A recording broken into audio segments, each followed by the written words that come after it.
Para muhibbin rahimakumullah. Awrada alaika ayyuhal mubtadi nural bidayah litakuna bihi muqbilan ala Allah biqalbika wa qalbik ba'da an kunta mudbira wa litakuna bihi ila Allah taiba ba'da an kunta asiya wa dzakira ba'da an kunta ghafila. Allah subhanahu wa ta'ala mendatangkan kepada engkau, wahai orang yang pemula, Allah datangkan atas engkau, wahai pemula, nural bidayah, cahaya bidayah.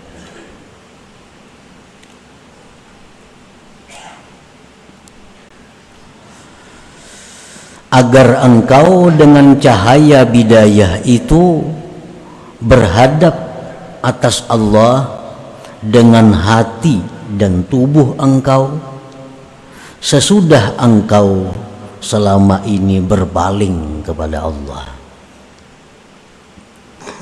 Agar engkau dengan cahaya bidayah itu tobat kepada Allah sesudah bahwa engkau selama ini maksiat kepadanya, dan agar engkau dengan cahaya bidayah itu ingat kepada Allah sesudah bahwa engkau selama ini lupa dan lalai kepada Allah. Nah, para muhibbin rahimakumullah, ada manusia yang mana manusia ini lari daripada Allah. Orang ini 100% kehidupannya itu untuk urusan-urusan duniawi. Orang ini hidupnya 100% hanya menunaikan nafsu kesenangannya. Nah, lalu orang ini diberi Allah nurul bidayah. Diberi Allah nurul bidayah. Maka orang tersebut berbalik menghadap kepada Allah dengan hati dan tubuhnya. Orang yang selama ini maksiat kepada Allah, orang yang selama ini suka berbuat dosa, begitu diberi Allah nurul bidayah ini, maka dia tobat kepada Allah. Dia kembali kepada Allah. Orang yang selama ini lalai kepada Allah, begitu diberi Allah orang ini nurul bidayah, maka orang ini selalu ingat kepada Allah subhanahu wa ta'ala. Nah, para muhibbin rahimakumullah,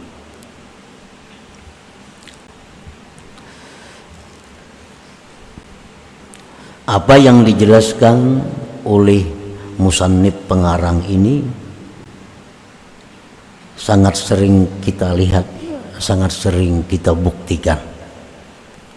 Orang yang dulunya kada tahu apa-apa tentang agama, sekalinya kembali kepada Allah. Nah, maka orang ini sebenarnya diberi Allah nurul bidayah. Orang yang selama ini kada tahu dosa, kada tahu maksiat, selalu dilanggarnya, ternyata orang ini akhir-akhirnya kembali kepada Allah. Nah, maka orang ini dapat pemberian Allah nurul bidayah itu. Nah, para muhibbin rahimakumullah, kenapa sebabnya Allah subhanahu wa ta'ala memberi orang ini nurul bidayah itu? Orang yang selama ini berpaling lari daripada Allah ternyata kembali. Kada disangka-sangka. Kalau melihat kelakuannya dahulu itu kada menyangka. Sekali wahini ya atikaf di masjid menuntut ilmu. Kalau dahulu jangankan ke masjid, tiba-tiba orang ini dapat nurul bidayah dari Allah. Nah, kenapa sebabnya sehingga Allah memberikan orang ini nurul bidayah itu? Para ulama mengatakan wadzalik imma bisababiz dzurriyyatit thayyibah. Ada kalanya itu sebabnya adalah orang ini punya zuriat yang baik, keturunan yang baik. Mungkin kainya kah dahulu orang saleh, datuknya kah dahulu itu orang yang wali. Apalagi Mbah Datun itu, abahnya datuknya kah nang saleh umpamanya. Sehingga cucu buyutnya ini diberikan Allah nurul bidayah itu, berkah keturunan.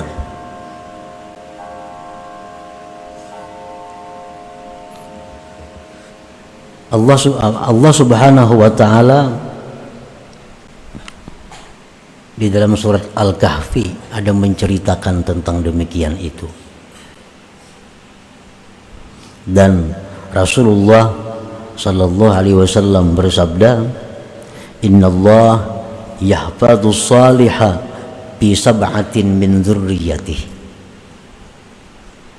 Hadis ini dibuat dalam tafsir Al-Qurtubi. Sesungguhnya Allah Subhanahu wa taala memelihara orang saleh itu pada 7 generasi keturunannya.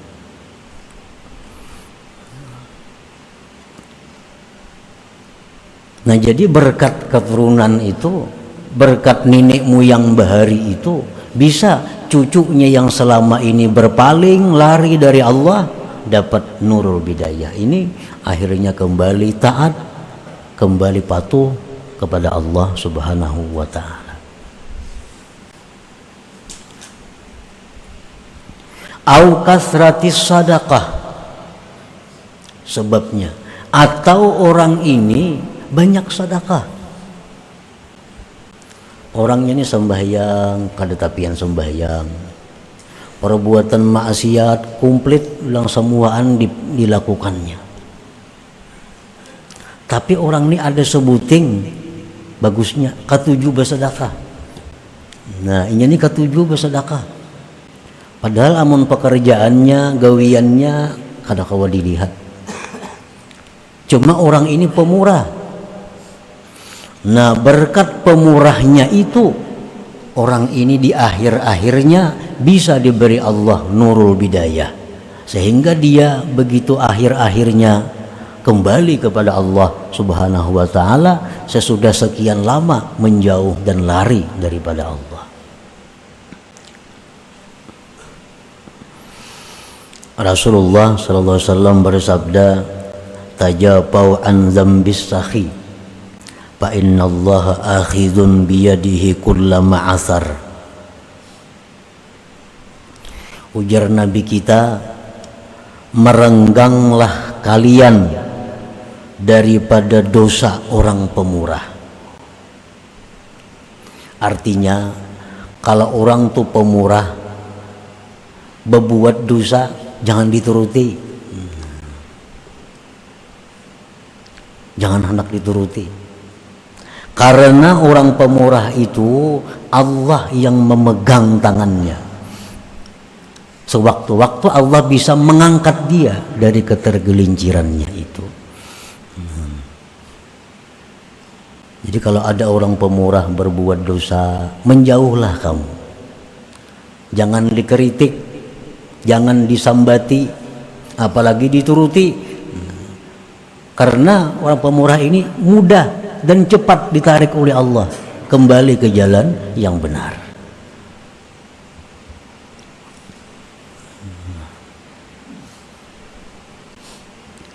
Au hubbis salihin, atau cinta orang saleh.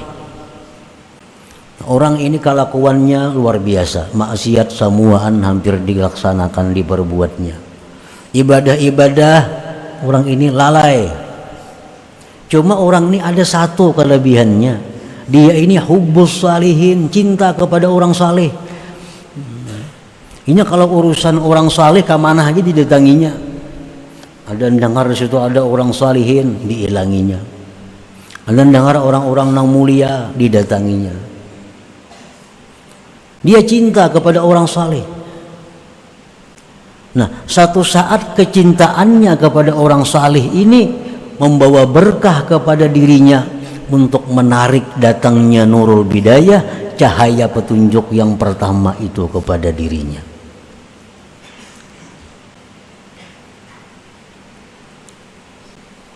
Orangnya sembahyang gin kada, sembahyang kada, puasa kada. Tapi kalau orang saleh maka menyuruhinya kemana aja nyakun. Di mana ada orang saleh, kuburnya didatanginya. Nah, ini orang berkat kecintaannya kepada orang saleh itu mengundang nurul bidayah datang kepada dirinya itu.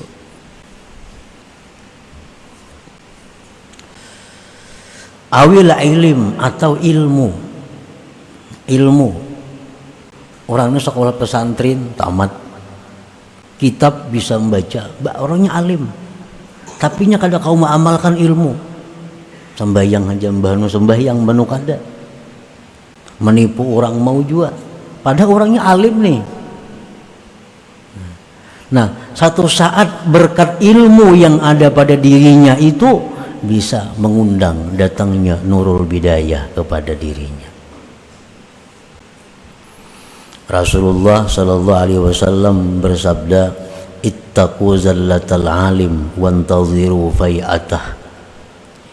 Ujar Nabi, takutilah ketergelinciran orang alim itu. Kalau orang alim itu ada berbuat dosa, orang alim ada berbuat salah, hati-hati. Nah, tunggunya kita kembali aja kepada jalan yang benar berkat ilmu yang ada pada dirinya itu. Karena orang alim ini bagaimanapun alimnya kada ada jaminan kada berbuat dosa. Yang dijamin kada berbuat dosa itu hanya para anbiya, para rasulullah, orang-orang yang maksumin. Dan jangan aneh kalau ada orang berbuat dosa. Dosa apapun yang dilakukan seseorang, jangan kita takjub, jangan aneh.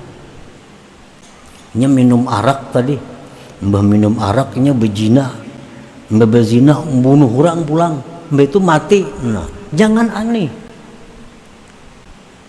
Kenapa sebabnya jangan aneh? Karena kullu bani Adam ini khata, tiap-tiap manusia itu berbuat salah. Jangan kita merasa heran orang-orang berbuat dosa.